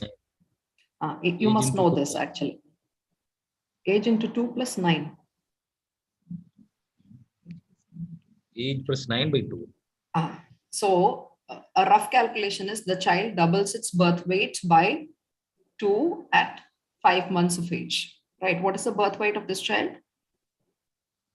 It's around 2.6 kg. Around 2.5 kgs. The child should be weighing around 5 kgs by 5 months of age. The child looks adequate for birth. Like, yes. Okay, fine. So now how do you prepare the child? Oh, first I will, on arriving to the theater, I will make sure that the nipple status are adequate with the baby. How do you ensure that? For the What clear orders? liquids, What orders? Yes. Yeah, for the clear liquids, the baby can be allowed 2 hours before the surgery. Okay. And for the breast milk, it is 4 hours before the surgery. And for the formula milk or any other. The child is 3 milk, months. The child has to be fed only on breast milk, right? Only breast milk feeding will be there for this child because the child is 3 months of age, right? So what orders will you give? That can be allowed 4 hours. 4 hours. 4 hours. I will right? ask the child will be crying. mother as well as the staff. Yes. Yes. Tell me, you're telling something. Hello? 4 hours before the surgery. 4 hours before the surgery. Okay. What other orders will you give? How do you hydrate the child? What is the other problem of dehydration in the child? Difficult IV access. In a dehydrated child, it will be. Yes. In a dehydrated child, the child will be dehydrated, so that the IV access will be very difficult, right? So, okay. And what are the pre-medication orders? If the child is 8 months of age, the child is coming for a cleft palate surgery, what are the pre-medication will you give? I'll start with the injection atropine 0.01 mg per kg IV if they have Okay. IV access. Okay. You don't use Or as an glycopyrrolate? anti-lock, and I will say here we use in institution, we use atropine. Atropine. Okay, fine. We can give glycol. Glycol Okay. of 0.01 mg per kg See, because IV. There is an IV atropine will cause an increase in the heart rate, right? So already the child will have a heart rate of 120, 130, and the atropine will further increase the heart rate. Glycopyrrolate will be a better option if you want it as only as an anti-sialogogue, right? Okay, what else? Yes. I will say that I will give some anxiolytic like injection, midazolam 0.01 mg per kg IV. Injection as a pre-medication? If the baby is having IV access, I will go for injection midazolam, or I can give some oral midazolam of 0.05. Okay, how much? 0.5 mg. 0.5 mg. Will the child have it? No, it's very bitter. It's very bitter. Yeah. It's very bitter. So oral midazolam mixed with some 25% dextrose can be given half an hour before the procedure to calm the child. Right. Okay. Yes. And intranasal dexmedetomidine has been advocated. That can also be given. I have not used intranasal dexmedetomidine, but it has been advocated. For theory purposes, you can always tell. So what is the problem of pre-medication in this child? It may get some respiratory, some apnea, like it will go for over sedations or. Yeah. So there is a problem of airway obstruction in a syndromic child. Unless you get hold of the airway, you're not supposed to give pre-medication, sedative pre-medication. The sedation must be weighed against the benefit and risk, and it should be given, if given, it should be given in a controlled setting, right? In a 10 months old child, the child will have a suppression anxiety from the mother. And if the child is crying a lot, if you want a calm child, why do you need a calm child inside the theater? Coughing child. You're going to sedate the child and you have to paralyze the child up while putting tube, no? Yes, the stress levels and the metabolic stress will be very high in a crying child. To avoid that, yes, we can give a sedative medication, right? So now you're taking the child to the theater. What monitors will you connect? I will connect the baby with the basic monitors like ECG, electrocardiogram. Standard ASA monitors.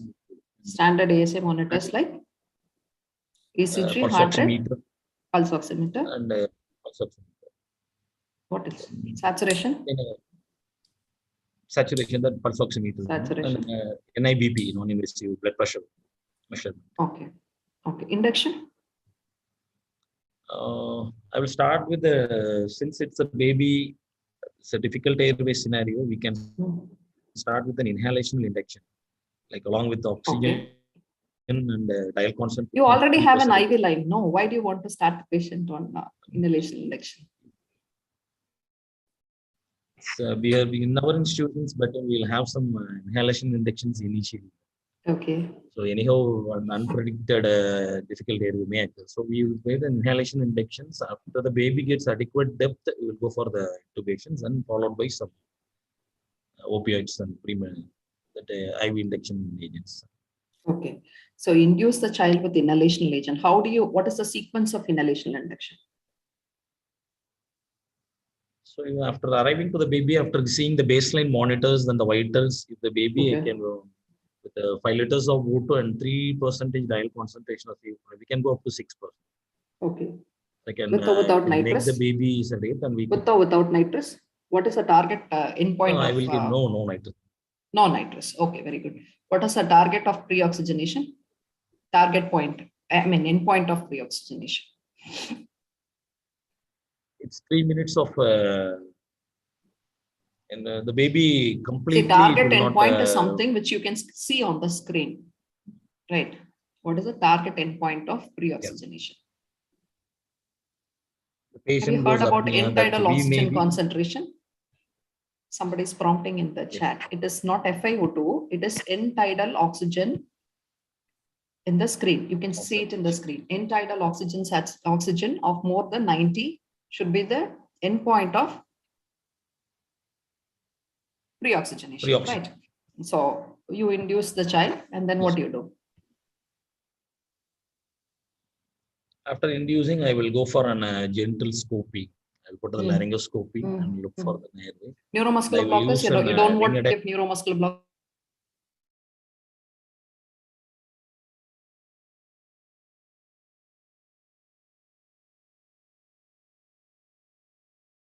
And then I will go for the relaxation. Very good. Okay. So I will make use of the ring Adair Elvin tube, that is a south pole facing tube. Okay. I'll make sure that vocal cord and. So now you're putting the scopy, and the scope slips into your. You said about the left cleft, right? There's a left cleft. Yes, ma'am. The tube, the scope blade slips into the left cleft, and you're not able to. You're able to see the cords, but you're not able to intubate the patient because. What do you do? I'll go for some retromolar type of intubations. I will go to the deep right end of that is para.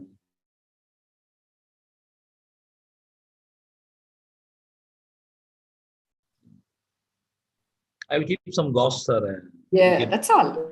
Yeah, you can pack a gauze in the cleft, and then you can put the tube, right? So that is an easiest way. Some institutions, they have this pre-formed molds. Silicone molds might be available. See, this silicone molds are useful also for feeding. So when the mother comes, when it is diagnosed prenatally, they form the mold, and that will be easy for the mother to feed also. So the child can create a negative suction with the mold, and so that can be used. But care should be taken not to dislodge the mold or the gauze which you're keeping for to slip into the oral cavity, and it might cause an airway obstruction. Right. Now you're using sevoflurane, you're not using any muscle relaxant. The child goes into bronchospasm. You're not able to ventilate. What do you do? So now I will go for an. I will still deepen the plane. Go for propofol. I will give an IV induction dose of propofol of 1 to 1.5 mg per kg. Yes, very good. I'll try to cut off the sevoflurane. I will go for 100% oxygen and try to ventilate the baby. Why do you have to cut off sevoflurane? To maintain that 100% oxygen. You don't have to cut off sevoflurane because sevoflurane is a muscle relaxant by itself. You can give propofol. You can give a dose of ketamine. Ketamine can be given for pain relief to deepen the plane of anesthesia at the dose of 1 mg per kg, right? And you can give some bronchodilator also, right? But the problem with sevoflurane is when there is a bronchospasm, the sevoflurane might not reach the MAC level, required MAC level to deepen, right? Okay. So this is one common problem which you will face when you're using an inhalational induction without a depolarizing, muscle relaxant, without a muscle relaxant if you're using. If the plane is not adequate, then there is always a chance of the child going to laryngospasm or bronchospasm. So if this child is a syndromic child, if the child comes with a retronathia or a Pury-Robin syndrome, what are the airway armamentarium you will keep ready? Airway adjuncts or armamentarium?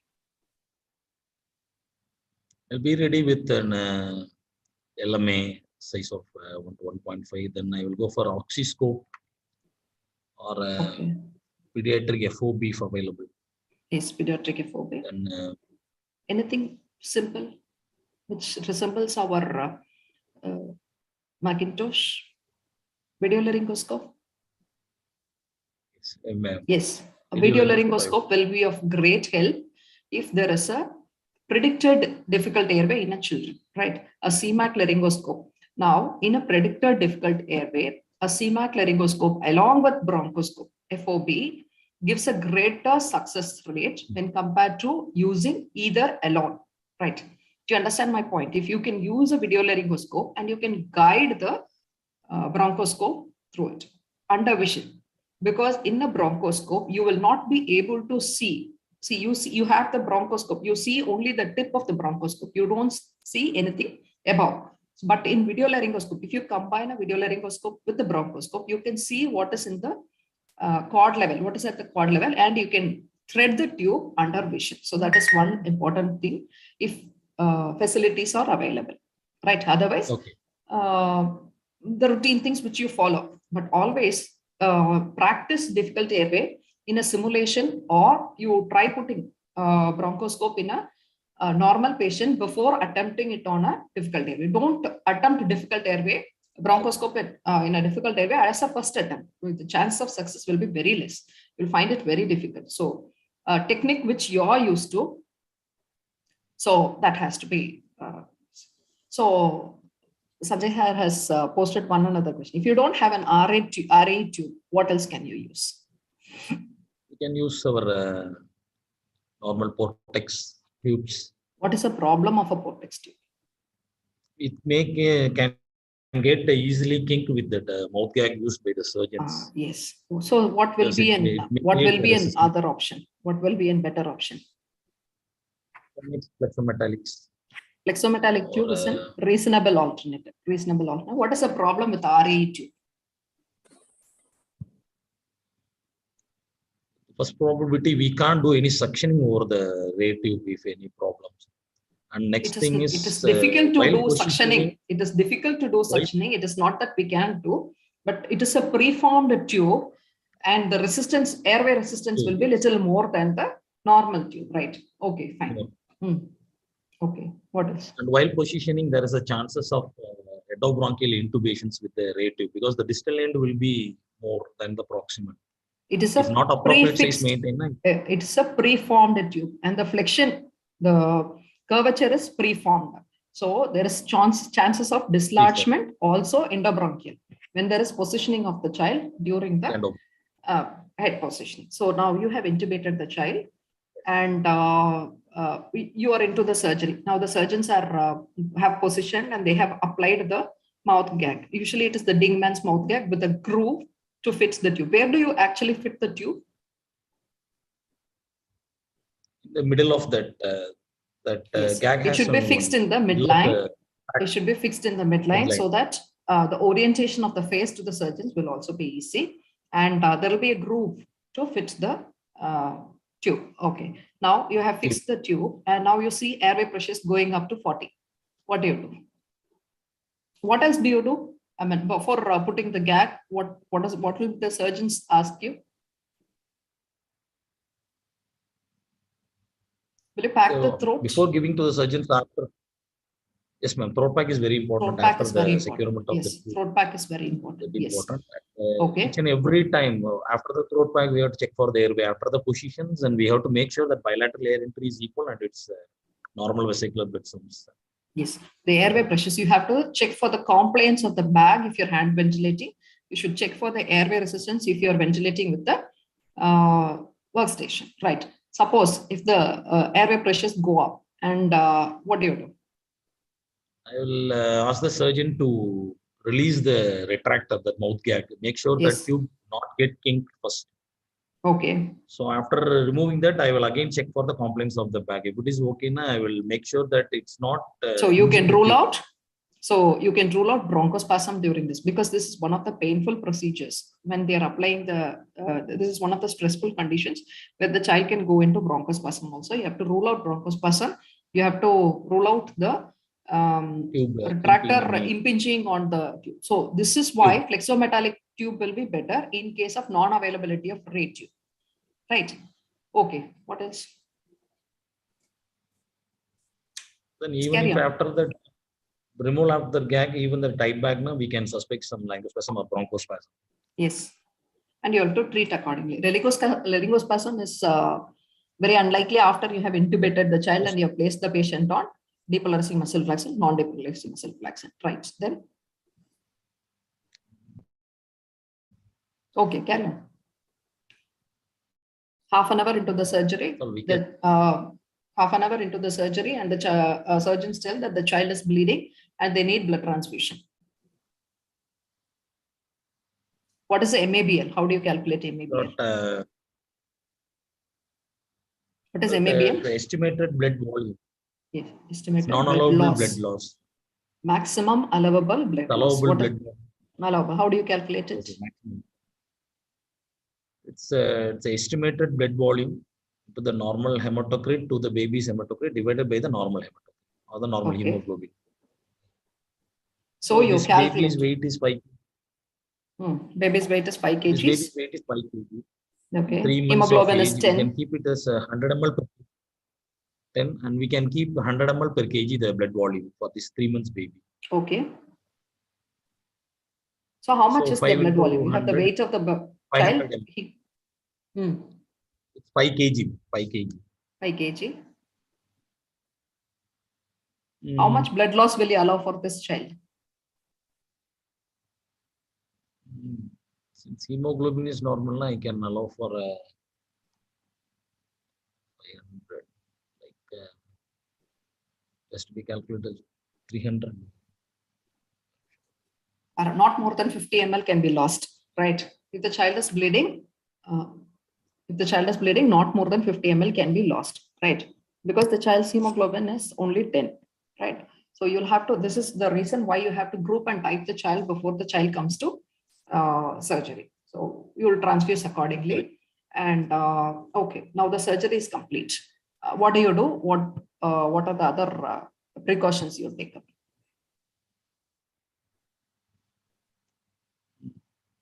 Then make sure that baby is adequately ventilated with the Before that, proper placement. will you do suctioning? Will you remove the throat gag? That is extubation. No, before that, before extubation. What are the precautions you will take before extubation of a child who has come for a cleft lip repair? First, I will make sure that the oral airway is very clear and dry. That's no secretions or clots over there. And Yes. I have to make sure that the throat pack has been removed. And Yes, throat pack has been removed.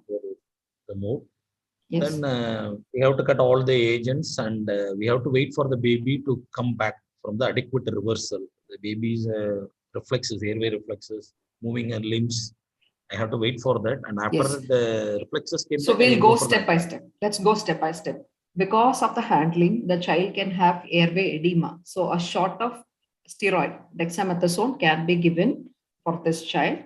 And this a thorough oral suctioning under vision, not to dislodge, because the suture lines are very delicate. You have to do it under vision. The Dingman's retractor can still be in place, and you remove the throat pack and then you do a clear suction. And then one more thing is, if you think that there might be a compromised airway in the postoperative period, you can insert a nasopharyngeal airway before the child is extubated under vision, because this will not displace the suture lines. Do you get my point? The nasopharyngeal airway can be inserted under vision with the help of the surgeons, avoiding the suture lines. That can be done. And throat pack removal, blood clot removal, all these are a part of it. Okay. Now, when do you expect the extubate the child? What is it? I can't understand the question. No, you were telling something, no?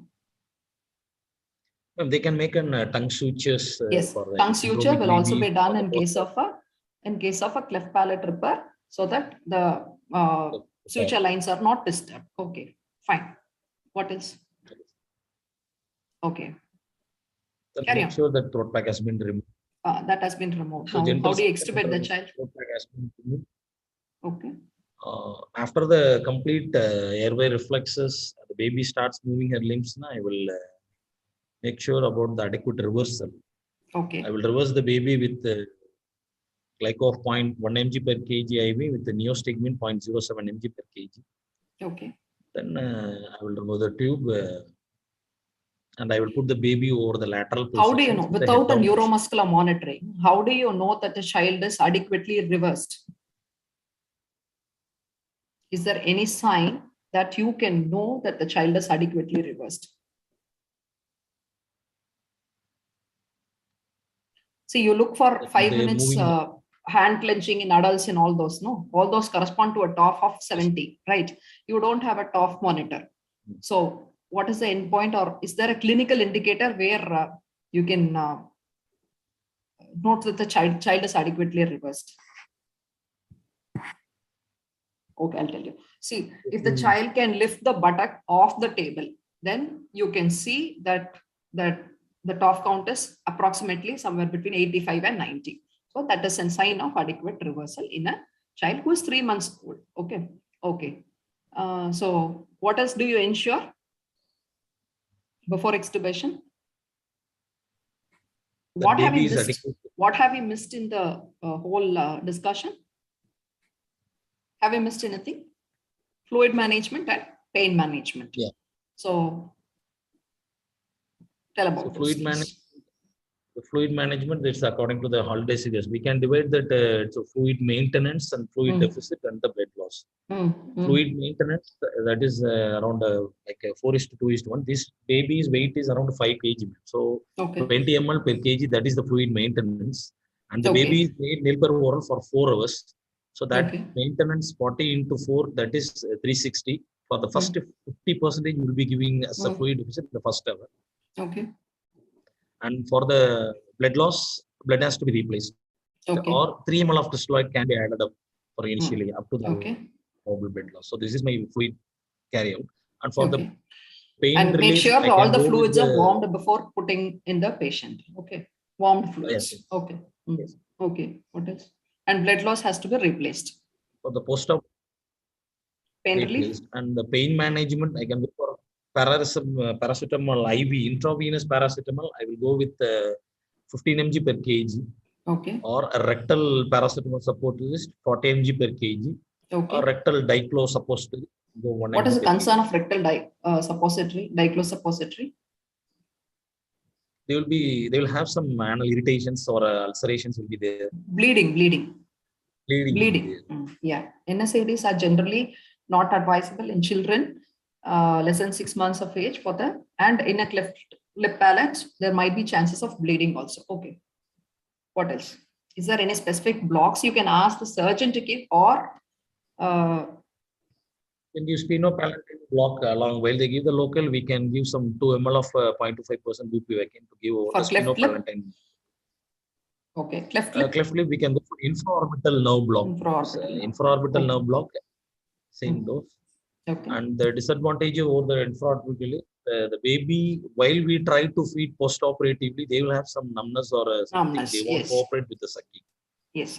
Okay. As it supplies the upper lip and lateral. Very good. So now you have extubated the child. Now in the post-operative, what are the precautions? What are the advice you will give to the post-operative staff should look for? What are the things? What is the position you will nurse the child in the post-operative period? Position? I will make them to put over the lateral positions and put head down. Recovery position, that is the lateral position.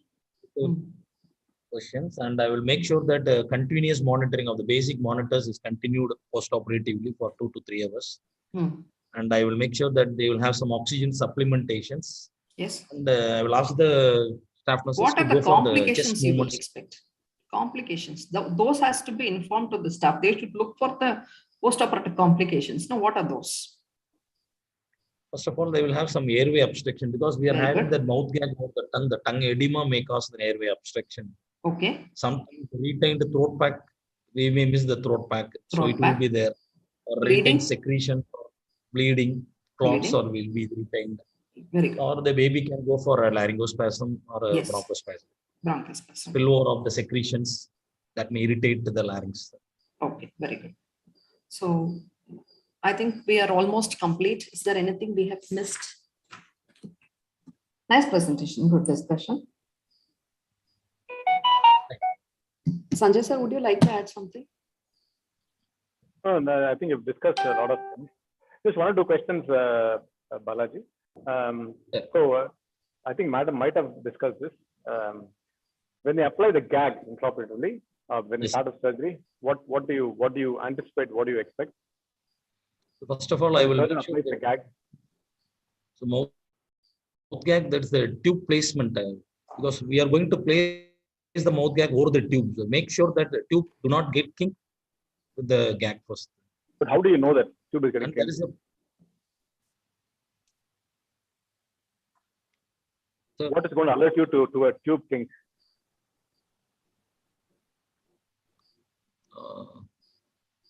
There are two things you have to I'm watch not in the audible. monitor. What do you watch?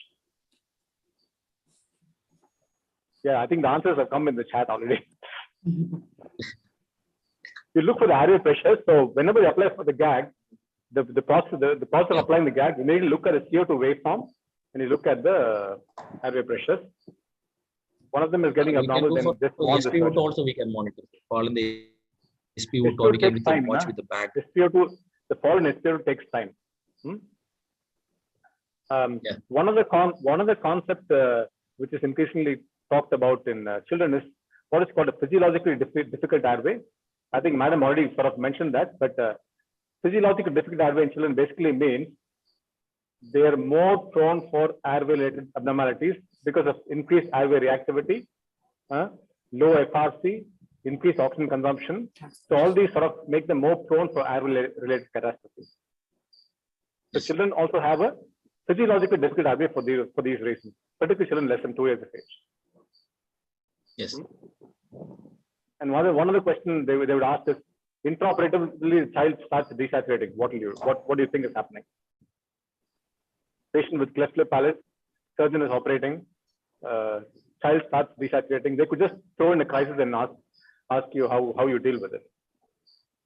The patient starts desaturating intraoperatively in a cleft lip or a cleft palate surgery. How will you deal with it? What will you answer?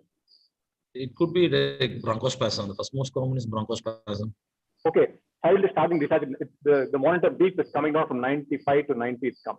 So what will your sequence of actions be? So first of all, I will ask the surgeons to stop the procedures. Very good. Okay.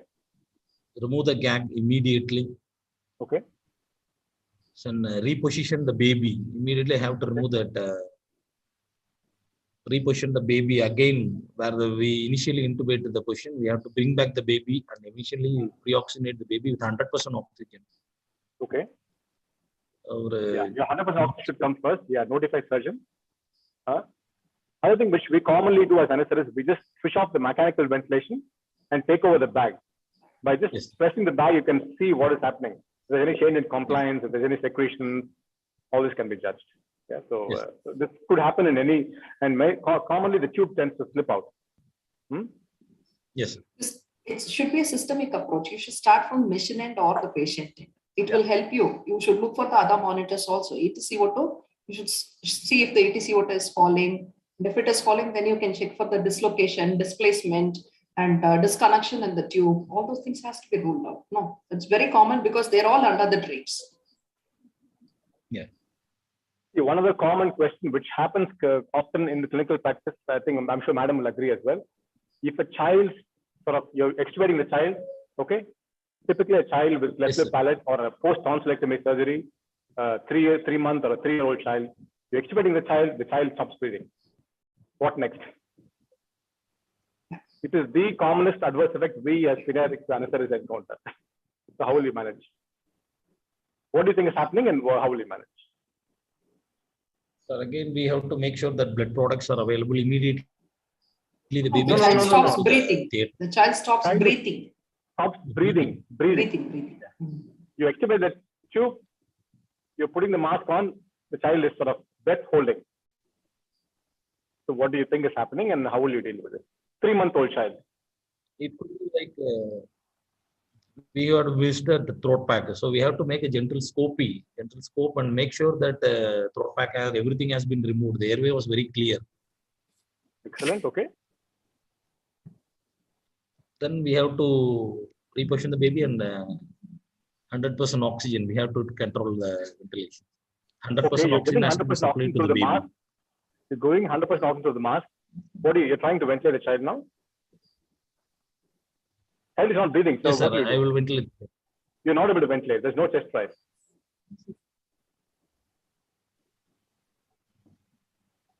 could be like complete laryngospasm could be a possibility. Yeah, I mean, that is the most likely possibility. There could be other features as well. As you earlier told, a throat back, forgotten throat back can be a disaster. Yeah, so you've rightly picked that point up. That's very nice. But most commonly, it's usually a complete laryngospasm. So the now management is, what do you deal with laryngospasm? How do you deal with it? So I will go for the Larsen's maneuver initially. Very good. How do you do it? Have you given it? So with the help of both our middle fingers, I will show the styloid process. That is the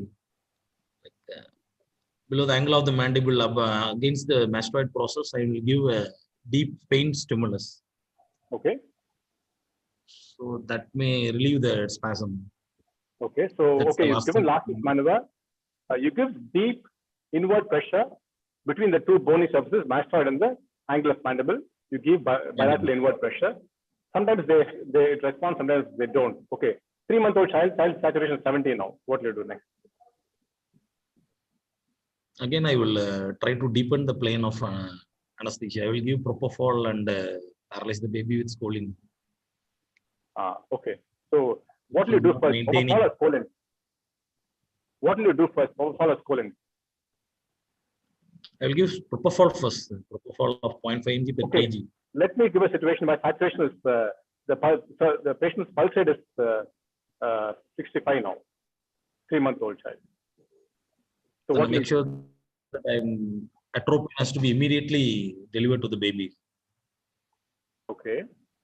So between the two agents, propofol and scoline, which one will you pick when there is desaturation with bradycardia?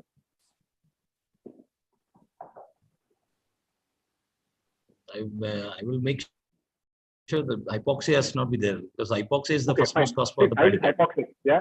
See, when someone is desaturating with a decreasing pulse rate, I would go straight away with scoline. Propofol takes too long a time to work. Scoline works within 15-20 seconds. So yes. Desaturating child with bradycardia, scoline should be given. How much would you give scoline? Dose? 0.5 to 1 mg per kg. Yeah, 0.25, usually 0.25 to 0.5 milligram per kg. For this child, 2 to 3 milligrams of scoline should suffice. See, why we are looking. Yes, ma'am. Please. Yeah, please, sir, please, sir, please. You carry it. No, propofol can be given if you are in the early stages of laryngospasm. When the patient is starting to desaturate, you are trying to ventilate, inaudible to ventilate, Larsen's maneuver has not worked, yes, you can give propofol. But if the saturation is dropping below 70, the child is going for bradycardia, scoline is much quicker. Yes, ma'am. Sorry. Yeah. See, anticipating all these things, you should have scoline ready, propofol ready, everything should be loaded, and atropine should always be ready on your tray once you're inducing or you're anesthetizing a child. So all these things are to be anticipated beforehand. An anticipated problem is a well-managed problem. Understand? So all these things can happen in the post-operative period. So you should have all these things loaded. See, you can't calculate this. The child is weighing only 5 kgs. So standing at the head end, when the child is desaturating, you can't be calculating the dose, right? So you have to have all these things loaded prior to extubation. So these are the things you plan for extubation, right? Okay. Okay. I had a set of slides so that I didn't miss anything. Can I share it? Yes, please.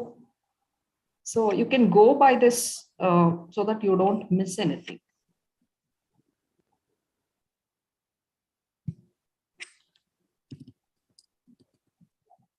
So these are the types of orofacial clefts, a brief embryology and development of the face. And this is the embryology of the palate and types of the clefts. And these are the syndromes which are commonly associated with the clefts. It's the Van der Waals syndrome, Peary-Robbins, velocardiofacial syndrome, a Stickler syndrome, Treacher-Collins, golden hairs, which is associated with scoliosis. And this is a classification. That is the Davies and Ritchie's classification, Peo's classification, which you have told, and Kernahan's classification. And what are the problems in the children, in neonates and older children? Feeding difficulties and speech difficulties, the functional goals of correction of cleft.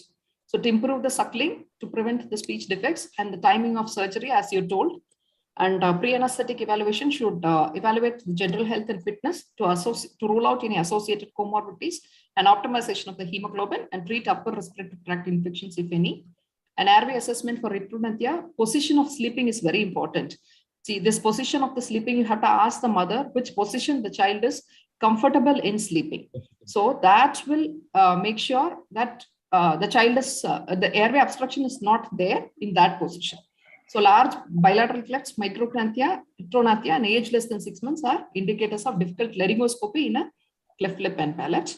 And pre-op fasting guidelines, pre-medication we have discussed.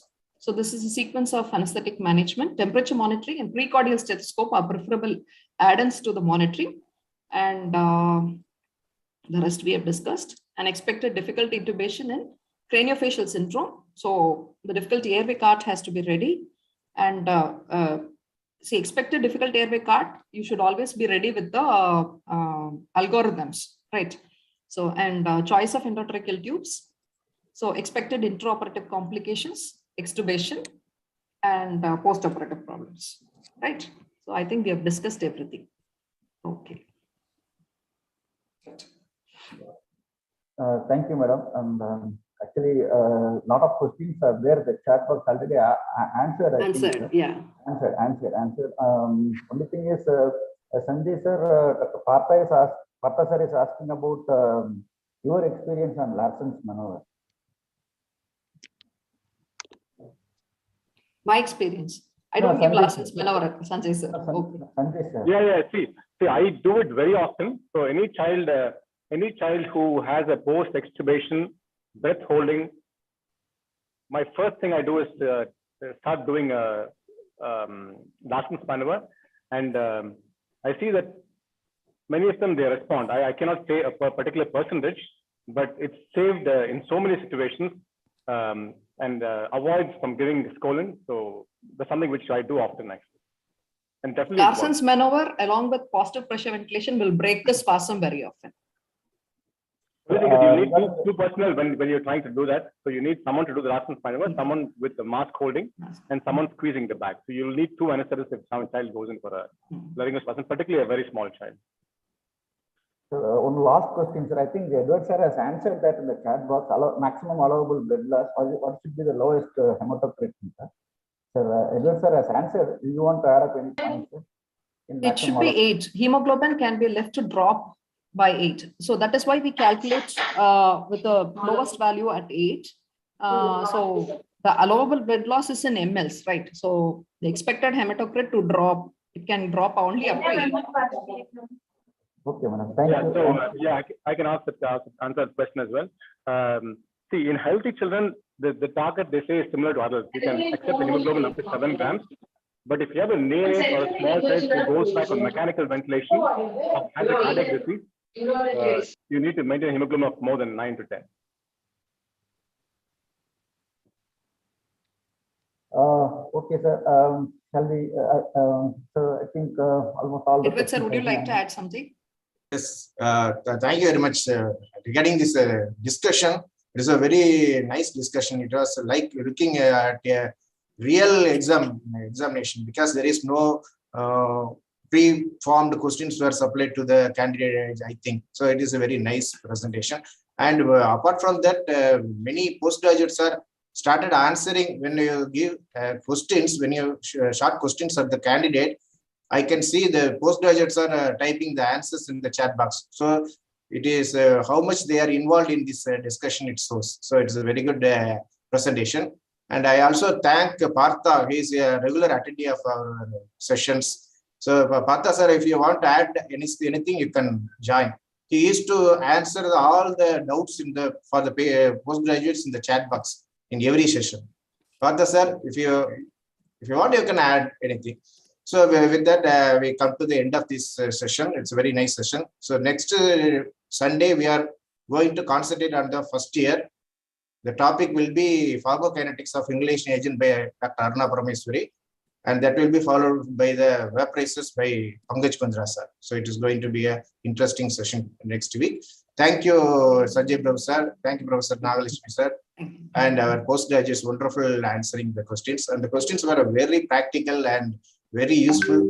not only for the postgraduate, but also for the practitioners. Thank you. Thank you so much, Rajesh sir, for a wonderful session. Thank you. We will meet once again the next week. With that, we will sign off. Thank you. Thank you. Thank you, thank you, thank you, sir. Thank you. Thank you. Thank you, ma'am. Thank you. Thank you, sir. Thanks for having me.